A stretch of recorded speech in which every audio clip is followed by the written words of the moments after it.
इतनी अच्छी एक्ट्रेस है काजोल, लेकिन ऐसा लग रहा था बहुत हल्के में एक्टिंग कर रही है। Hello guys, welcome to my channel ओरेली। मैं हूं मुस्कान। आई नो बहुत सारा टाइम हो गया, एक्चुअली एकदम मौसम चेंज हुआ है ना तो वायरल हो गया था। अभी भी थोड़ा सा मेरा गला खराब है, बट आई एम ट्राइंग, इसलिए मैं आपके लिए वीडियो लेकर आई हूँ। मैंने कहा नहीं, आज कुछ बेटर लग रहा है और सबसे पहले देख कर आई हूँ मैं आज माँ मूवी।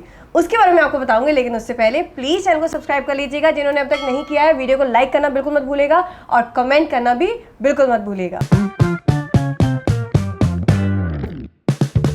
काफी सारे टाइम से हम एक ऐसी मूवी एक्सपेक्ट कर रहे थे, मतलब हम वेट कर रहे थे कि थोड़ी सी जो हॉरर टाइप की हो, लेकिन सिर्फ हॉरर हो जिसमें कॉमेडी इंक्लूडेड ना हो। काफी टाइम से हम सोच रहे हैं, बिकॉज जितनी भी आ रही थी हॉरर मूवीज उनमें कहीं ना कहीं कॉमेडी इंक्लूडेड थी। सो ये एक ऐसी मूवी आई है माँ, जिसमें है काजोल, जो कंप्लीटली हॉरर मूवी बताई जा रही थी कि कंप्लीट हॉरर होगी। और क्योंकि माँ जैसा नाम है उसका, तो हम समझ सकते हैं कि मदरहुड कहीं ना कहीं उसमें इन्वॉल्व होगा। सो आपको मैं पहले थोड़ी थोड़ी मोटी सी स्टोरी बता देती हूँ कि इसकी स्टोरी क्या है। कि एक राक्षस था रक्तबीज नाम से, जिसका मतलब ये था कि उसने बहुत हाहाकार मचा रखा था और उसका जहां पे भी उसका ब्लड गिर जाता था वहीं से उसका एक और रूप निकल के आ जाता था, मतलब एक और रक्तबीज पैदा हो जाता था, ऐसा था। तो उसको मारने के लिए जब सारे देवता थे ना, वो गए माँ पार्वती के पास, तो उनका फिर माँ काली रूप आया था सामने, और वो माँ काली रूप ने आके एकदम सब कुछ खत्म कर दिया था। रक्त बीज का कोई भी एक भी ड्रॉप जो है वो धरती पर गिरने नहीं दिया था। आई थिंक बहुत लोगों को स्टोरी पता होगी, तो इस वजह से फिर रक्त बीज मारा गया था।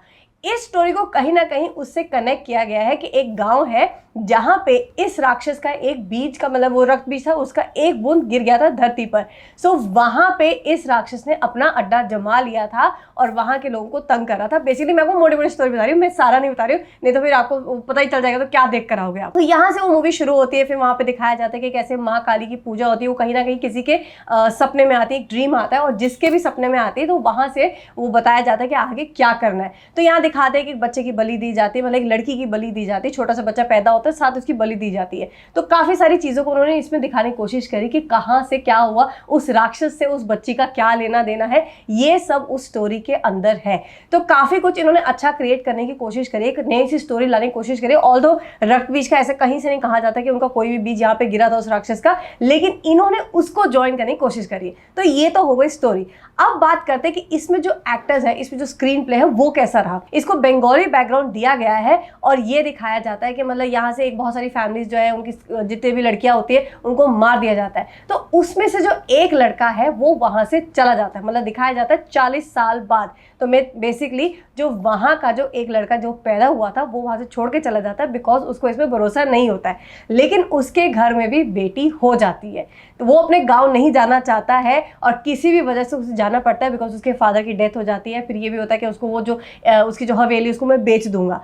इस चक्कर में वहाँ जाता है और वहाँ पे जाके क्या क्या होता है और किस वजह से उसकी बेटी को भी वहाँ आना पड़ता है और उसकी वाइफ जो कि है काजोल, उसको भी वहाँ आना पड़ता है। रीज़न जो भी दिखाया गया है, लेकिन मुझे कहीं ना कहीं बहुत सारी कमी इस मूवी में लगी। अगर आपको इसके डायरेक्टर का ना पता हो, तो जो इसके डायरेक्टर है विशाल फूरिया, उनकी जो 2 मूवीज रही हैं, छोरी और छोरी 2, और काफ़ी ज़्यादा इंटरेस्टिंग मूवीज़ रही हैं और बहुत सारे उसमें ऐसे पॉइंट्स रहे हैं जो आपको बहुत इंटरेस्टिंग लगेंगे और बहुत अलग लगेंगे। लेकिन इनका कहीं ना कहीं मुझे लगता है लड़कियों से कुछ कनेक्शन है, बिकॉज इनकी जितनी भी मूवीज़ आती है ना उसमें कहीं ना कहीं लड़कियों का लेना देना शुरू होता है। जैसे छोरी भी लड़की पे, छोरी 2 भी लड़की पे, एंड सेम वे जो माँ मूवी भी है, इसमें कहीं ना कहीं डॉटर्स इंक्लूडेड है। लेकिन जिस तरह की मूवी छोरी और छोरी 2 थी, ऑल्दो OTT रिलीज थी, उस तरह की मुझे माँ मूवी कहीं से नहीं लगी, बिकॉज उतने इमोशंस क्रिएट ही नहीं हुए। इतनी अच्छी एक्ट्रेस है काजोल, लेकिन ऐसा लग रहा था बहुत हल्के में एक्टिंग कर रही है, उतने इमोशंस दिख ही नहीं रहे थे। आपके सामने आपकी बेटी को उठा के ले जाए, या आपके सामने कोई ऐसा राक्षस आ जाए और कुछ ऐसा अजीब चीज़ें होने लगे, सिर्फ आपकी बेटी इंक्लूडेड हो, तो एक माँ का रिएक्शन कैसा होना चाहिए, वो बहुत ही ज़्यादा मुझे कम लगा, मतलब वो उतना क्रिएट ही नहीं हुआ। और हॉरर की बात करें तो मुझे लगता है इस मूवी को हॉरर का नाम नहीं देना चाहिए, बिकॉज इसमें हॉरर कहीं नहीं था। कहीं से भी आपको डर नहीं लगेगा, कहीं से भी आपको ऐसा फील नहीं होगा यार एकदम से सामने से कोई आ गया तो आप डर जाओ, वो फील आता ना, वो नहीं आया, जो कि हमें स्त्री में फिर भी देखने को मिला था। जबकि वो एक कॉमेडी हॉरर थी, लेकिन फिर भी जहां उन्होंने हॉरर क्रिएट करने की कोशिश की थी वहां हॉरर आ रहा था, आप आंखें बंद भी करते ऐसा सीन आता था। यहाँ उसमें ऐसा कुछ भी नहीं था। और मतलब मैं कहूँगी बहुत सारा प्रिडिक्टेबल था, हमें पहले ही पता था अच्छा अब ये मरने वाला है, अच्छा वो लेडीज़ की हेल्प करेगी, अच्छा वो जो विलन है यही होगा, वो बहुत सारी चीज़ें ऑलरेडी क्लैरिफाई हो रही थी, तो बहुत ज़्यादा मुझे प्रेडिक्टेबल लगी। एंड जैसे कि मैंने बताया, इमोशंस बिल्कुल क्रिएट नहीं हुए, रिएक्शंस बहुत ही लो रिएक्शंस थे। मतलब ऐसा रिएक्शन नहीं था यार कि मतलब हाँ बहुत, तो आपके सामने कुछ हो जाए तो आप कैसे रिएक्ट करेंगे।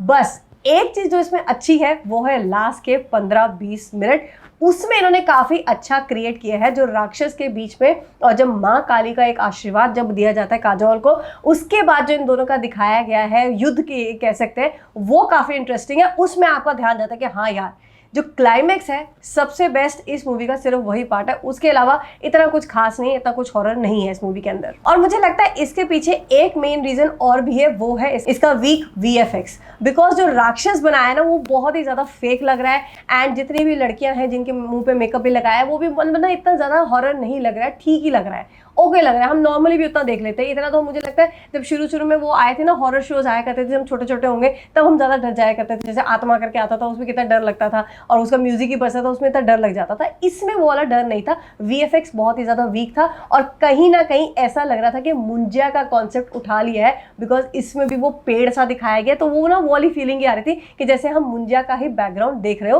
और इसका मुंजिया से कोई लेना देना नहीं है, ये शैतान यूनिवर्स में से है, जो कि शैतान मूवी अगर आपको याद होगा काजोल के ही हस्बैंड अजय देवगन की है, और बहुत ही अच्छी मूवी थी। उसमें मुझे लगता है ज्यादा हमें डर क्रिएट हो रहा था, ऑल्दो वो हॉरर भी नहीं थी, पर फिर भी वो जो थे ना, मतलब छोटे छोटे मोमेंट्स से ऐसा लगता था कि अब क्या होगा अब क्या होगा, वो मोमेंट्स इसमें बहुत ज्यादा मिसिंग है, बहुत ज्यादा कमी है इस मूवी के अंदर। मुझे लगता है इनको बहुत ज्यादा काम करना चाहिए। जब अच्छे मतलब इन्होंने किए छोरी, छोरी 2 और शैतान अच्छी मूवीज है, उसके कंपेरेटिव ये बहुत ही ज्यादा कम है। भूतनी के अगर हम कंपेयर करें तो भूतनी के कंपेरेटिव काफी अच्छी मूवी है, लेकिन शैतान के कंपेरेटिव बहुत कम मूवी है। सो ऑल इन ऑल मैं इस मूवी को दूंगी 2.5 स्टार्स। मतलब मुझे लगता है इतने दे देते बिकॉज एक्टर्स वगैरह ठीक है, उन्होंने कोशिश तो करी है, गलती यहाँ पे डायरेक्टर की होती है, बिकॉज डायरेक्टर को ही एफर्ट डालना पड़ता है एक्टर के अंदर। एक्टर अपने हिसाब से नहीं कर सकते जब तक कि उनको ना बताया जाए कि आपको कैसे रिएक्शंस देने हैं। उनको जितना कहा जाएगा वो उतना कर देंगे, या फिर जितना वो खुद कर सकते हैं उतना कर देंगे। तो यहाँ पे डायरेक्ट की कमी है, उसकी वजह से मुझे लगता है इनको मिलेंगे 2.5 स्टार्स ओनली। और अगर आप लोग ने मूवी देख ली है तो मुझे जरूर बताइएगा कि क्या मेरा रिव्यू सही है या गलत, इस वीडियो के कमेंट बॉक्स में। मैं आपसे जल्दी मिलूंगी एक नई वीडियो के साथ।